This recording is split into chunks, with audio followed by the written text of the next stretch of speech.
ओम अरुणां करुणातरङ्गताक्षीं धृतपाशां कुशपुष्पबाणचापाम्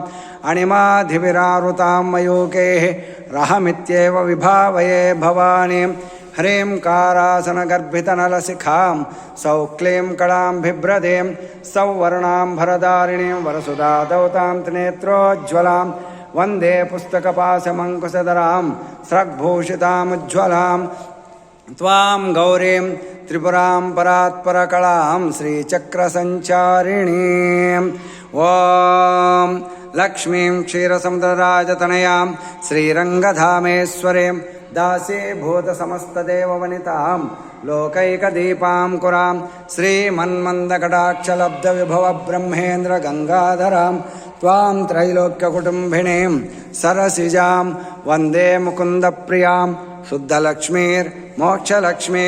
जयलक्ष्मी सरस्वती श्रीलक्ष्मीर्वरलक्ष्मी च प्रसन्ना मम सर्वदा वरां कुशौपासोपीतमुद्रां करैर्वहन्तीं कमलासनस्तां बालार्ककोटिप्रतिभां त्रिनेत्रां भजे।